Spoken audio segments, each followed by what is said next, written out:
বাসায় যদি কিছুই না থাকে কিংবা খেতে ভালো লাগছে না, একটু অন্যরকম কিছু খেতে চান, তাহলে আজকের রেসিপিটি আপনার জন্য।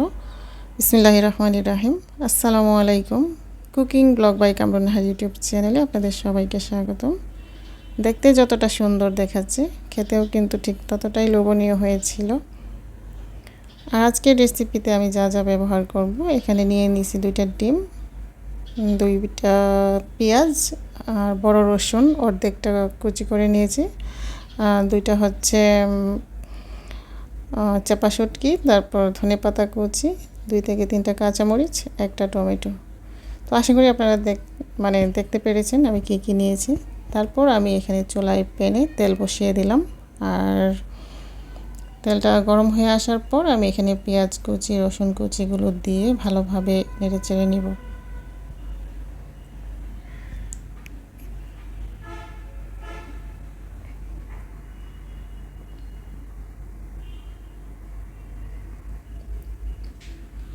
পেঁয়াজ রসুনটা যখন মোটামুটি একটু হালকা একটু ভাজা ভাজা হবে, তখন আমি এখানে অ্যাড করব চাপা শুটকি।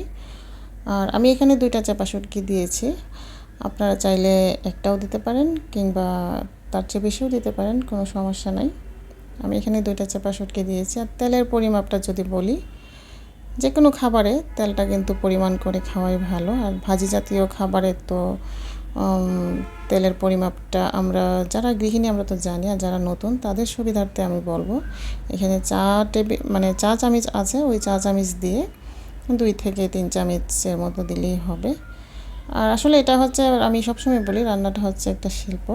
রান্না করতে গেলে আমরা গৃহিণীরা কিন্তু একটু দেখলে আর একটু বাড়িয়ে করতে পারি।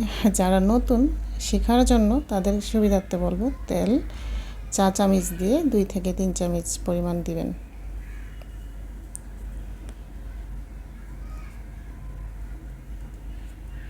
তো মোটামুটি পেঁয়াজ রসুন চাপা শুটকিটা যখন মোটামুটি ভাজা হয়ে আসবে, কিছুটা ব্রাউন কালার হয়ে আসবে, এখানে কিন্তু পেঁয়াজ রসুনটা ওইভাবে ভাজা যাবে না। আমি এখানে পেঁয়াজ রসুনটা একটু কাঁচা কাঁচা টাইপের রাখছি, যাতে খাওয়ার সময় কামড়ে পড়লে ভালো লাগে। তো আমি এখানে এখন দিয়ে দিব পানি।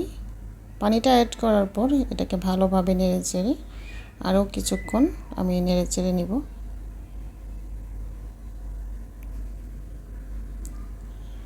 তো এই পর্যায়ে আমি এখানে দিয়ে দিলাম 1 চামচ পরিমাণ মরিচ। যদি ঝাল বেশি পছন্দ করেন আর একটু বেশিও দিতে পারেন। যেহেতু আমার বাচ্চাদের জন্য আমি এটা করছি, আমার বাচ্চারা কিন্তু এভাবে রান্না করে দিলে ওরা খুব তৃপ্তি সহকারে খায়, আর বাচ্চারা তো আর বেশি ঝাল খেতে পারে না। তো আমি আমার বাচ্চাদের জন্য যেহেতু করছি, এখানে আমি ঝালের পরিমাণটা একটু কমই দিয়েছি। তারপরেও আমি এখানে 1 চামচ পরিমাণ মরিচ দিয়েছি, 1/2 চামচ পরিমাণ হলুদ, লবণ দিয়েছি পরিমাণ মতোই, আমার যতটুকু লাগবে 1 চামচ। তারপর এখানে শুটকির যে কাঁটাগুলো ছিল ওগুলাকে আমি এখান থেকে বেছে বেছে উঠিয়ে নিচ্ছিলাম, যেহেতু বাচ্চারা খাবে, বাচ্চাদের গলায় লাগার সম্ভাবনা আছে। তো এই পর্যায়ে আমি এখানে দিয়ে দিলাম টমেটো। তো টমেটোটা দেওয়ার পর ভালোভাবে আমি এটাকে আবার কিছুক্ষণ নেড়ে চেড়ে নিব।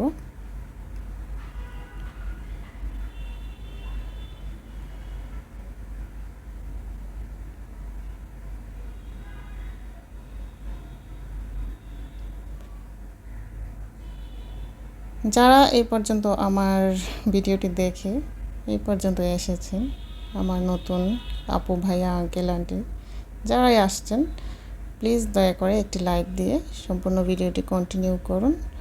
আর যদি দেখতে দেখতে ভালো লেগে যায়, অবশ্যই চ্যানেলটি সাবস্ক্রাইব করে আমার চ্যানেলের পাশে থেকে যাবেন। তো এই পর্যায়ে যখন পেঁয়াজ রসুন টমেটো শুটকিটাকে ভালোভাবে নেড়েচেড়ে একটু কষিয়ে আমি এখানে 2টা ডিম অ্যাড করেছি। চাইলে আপনারা একটা ডিমও অ্যাড করতে পারেন। আর আমার বাচ্চারা যেহেতু পছন্দ করে, আমি এভাবেই ওদেরকে ডিমটা খাওয়ানোর চেষ্টা করি, কারণ ওদেরকে যদি ডিমটা সিদ্ধ করে দেওয়া হয় ওরা কিন্তু খেতে চায় না। তো আমি চেষ্টা করি ওদেরকে কীভাবে ডিমটা ওদেরকে খাওয়ানো যায়। তো এই পর্যায়ে আমি কিন্তু এখানে ডিমটাকে ভালোভাবে নেড়ে চেড়ে আর একটু পানি অ্যাড করে এটাকে ঢেকে আরও কিছুক্ষণের জন্য রেখে দিব। আর চুলার আঁচটা কিন্তু একদম লো না হাইও না, মিডিয়াম আঁচে থাকবে।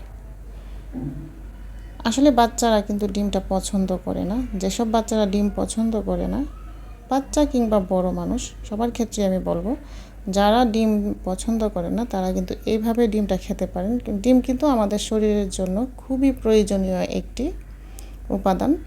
আর ডিম কিন্তু সব সময়ই মানে ডাক্তাররা সাজেস্ট করে যে ডিম খাবেন, দুধ খাবেন। অনেকে আছি আমরা ডিমটা খেতে পারি না, ডিমের ফ্লেভার নিতে পারি না। তো এইভাবে যদি ডিমটাকে রান্না করে খান, বড় থেকে ছোট সবাই খেতে পারবেন। আবারও বলছি, যারা আমার চ্যানেলটি এখন পর্যন্ত সাবস্ক্রাইব করেনি, প্লিজ চ্যানেলটি সাবস্ক্রাইব করে আমার চ্যানেলের পাশে থেকে যাবেন। আর এই পর্যায়ে আমি এখানে দিয়ে দিলাম ধনেপাতা কুচি, 3 থেকে 4টা কাঁচামরিচ। আর এখানে কিন্তু আমি বিলিতি ধনেপাতাটা ব্যবহার করেছি। তো ধনেপাতা কুচি আর কাঁচামরিচ দিয়ে আবারও ঢেকে দিয়েছি আমি 2 থেকে 3 মিনিটের জন্য। এটাকে আবার নেড়ে চেড়ে আমি আবার ঢেকে দিব। যত নাড়াচাড়া করা যাবে এটাকে ভালোভাবে নাড়তে হবে। এক কথায় খেয়াল রাখতে হবে যেন তলায় লেগে না যায়। ভালোভাবে এটাকে যতক্ষণ না পর্যন্ত হবে এটাকে নাড়ার উপরেই থাকতে হবে। কাঠির সাহায্যে ভালোভাবে এটাকে নাড়তে হবে।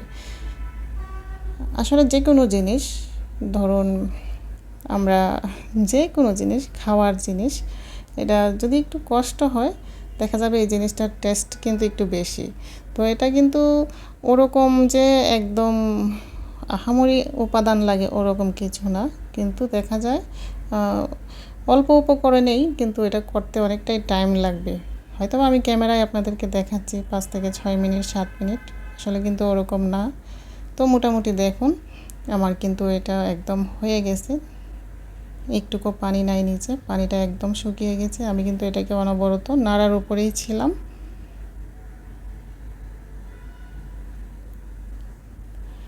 তো জানাবেন আপনাদের কেমন লেগেছে আজকের রেসিপিটি। আর যখন আমি এটাকে প্লেটে নিয়ে সার্ভ করেছি, দেখেন কতটা সুন্দর এবং লোভনীয় দেখাচ্ছে। আর এভাবে বাসায় বানিয়ে আপনারা খেয়ে দেখতে পারেন, বাচ্চাদেরকেও এভাবে করে দিবেন, ওরা খুব পছন্দ করবে। তো আজকের মতো এই পর্যন্তই। আল্লাহ হাফিজ, আসসালামু আলাইকুম।